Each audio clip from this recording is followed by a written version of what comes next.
Jeremiah പ്രവാചകന്റെ പുസ്തകത്തിൽ നിന്നുള്ള വായന 25-ാം അധ്യായം 1 മുതൽ 38 വരെയുള്ള തിരുവചനങ്ങൾ. 70 വർഷം പ്രവാസത്തിൽ. യൂദ രാജാവായ ജോസിയായുടെ മകൻ യഹോയാക്കീമിന്റെ വാഴ്ചയുടെ 4-ാം വർഷം, ബാബിലോൺ രാജാവായ നബൂഖദ്നേസറിന്റെ 1-ാം ഭരണവർഷം, യൂദ ജനത്തെക്കുറിച്ച് ജെറമ്യായ്ക്ക് ലഭിച്ച അരുളപ്പാട്.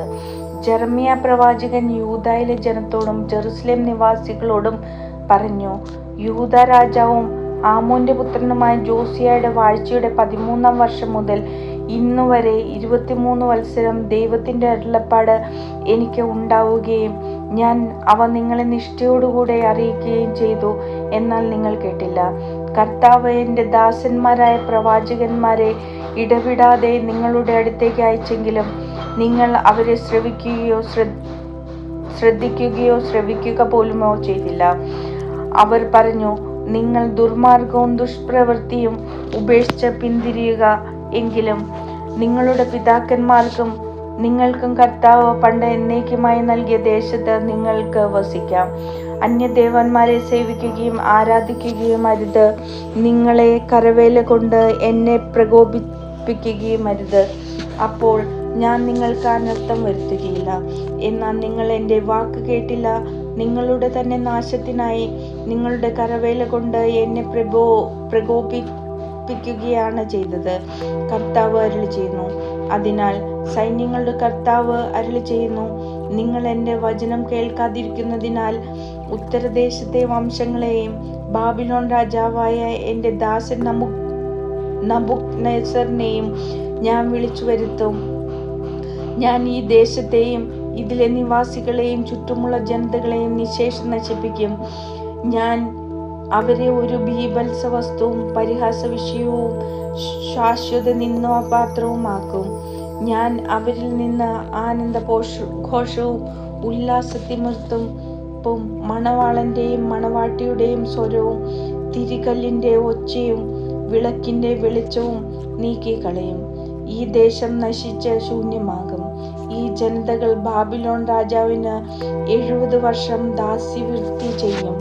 70 വർഷം പൂർത്തിയാകുമ്പോൾ ബാബിലോൺ രാജാവിനെയും ജനതയെയും കൽദായ ദേശത്തെയും അവരുടെ അകൃത്യങ്ങൾ നിമിത്തം ഞാൻ ശിക്ഷിക്കും. ആ ദേശത്തെ ശാശ്വത ശൂന്യതയായി തീർക്കും. കർത്താവ് അരുളിച്ചെയ്യുന്നു. ഈ ദേശത്തിനെതിരായി ഞാൻ പ്രഖ്യാപിച്ച എല്ലാ കാര്യങ്ങളും സകല ജനതകളെയും കുറിച്ച് ജെറമ്യ പ്രവചിക്കുകയും ഈ ഗ്രന്ഥത്തിൽ എഴുതുകയും ചെയ്തിട്ടുള്ളതെല്ലാം ഞാൻ നിറവേറ്റും. അനേകം ജനതകൾക്കും മഹാരാജാക്കന്മാർക്കും അവർ അടിമകളാകും. അവരുടെ പ്രവൃത്തികൾക്കനുസരിച്ച് ഞാൻ പ്രതിഫലം നൽകും. ക്രോധത്തിന്റെ പാനപാത്രം. ഇസ്രായേലിന്റെ ദൈവമായ കർത്താവ് എന്നോട് അരുളിച്ചെയ്തു: എൻ്റെ കയ്യിൽ നിന്ന് എൻ്റെ ക്രോധത്തിന്റെ വീഞ്ഞു നിറഞ്ഞ ഈ പാനപാത്രം എടുത്ത് ഞാൻ നിന്നെ ആരുടെ അടുക്കിലേക്ക് അയക്കുന്നുവോ ആ ജനതകളെയെല്ലാം കുടിപ്പിക്കുക. അവർ അത് കുടിക്കും. ഞാൻ അവരുടെ മേൽ അയക്കുന്ന വാൾ നിമിത്തം അവർ ഉന്മത്തരാവുകയും അവർക്ക് ചിത്തഭ്രമം സംഭവിക്കുകയും ചെയ്യും.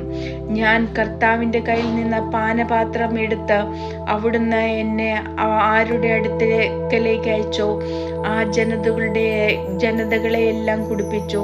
ഇന്നത്തെ പോലെ അവരെ നാശകൂമ്പാരവും പരിഹാസ വിഷയവും അവജ്ഞാപാത്രവും ആക്കേണ്ടതിന് ജെറുസലേം, യൂദായിലെ നഗരങ്ങൾ, അവയിലെ രാജാക്കന്മാർ, പ്രഭുക്കന്മാർ, ഈജിപ്തിലെ രാജാവ് ഫറവോ, അവന്റെ ദാസന്മാർ, പ്രഭുക്കന്മാർ, ജനം, അവരുടെ ഇടയിലുള്ള വിദേശീയർ, ഊസ് ദേശത്തിലെ രാജാക്കന്മാർ, ഫിലിസ്ത്യരുടെ ആഷ്കലോൺ, ഗാസ, എക്രോൺ, അഷ്ദോദിൽ അവശേഷിച്ചിരിക്കുന്നവർ എന്നിവരുടെ ദേശമുള്ള രാജാക്കന്മാർ, ഏദോം, മോവാബ്, അമ്മോന്യർ, ടൈറിലും സീദോനിലും കടലിനക്കരെയുള്ള ദ്വീപുകളിലുമുള്ള രാജാക്കന്മാർ, ദെദാൻ, തേര, ബൂസ്, ചെന്നി മുണ്ടനം ചെയ്യുന്നവർ, അറേബ്യയിലെ രാജാക്കന്മാർ, മരുഭൂമിയിൽ വസിക്കുന്ന സങ്കരവർഗങ്ങളുടെ രാജാക്കന്മാർ, സിമ്രി,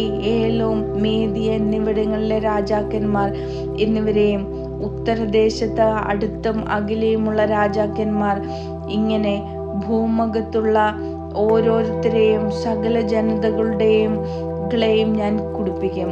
അവസാനം ബാബിലോൺ രാജാവും കുടിക്കും. നീ അവരോട് പറയുക, ഇസ്രായേലിന്റെ ദൈവമായ കർത്താവ് അരുളി ചെയ്യുന്നു, നിങ്ങൾ കുടിച്ചു മതിച്ച് ഛർദ്ദിക്കുക. ഞാൻ നിങ്ങളുടെ ഇടയിൽ അയക്കുന്ന വാൾ തലയാൽ വീഴുക.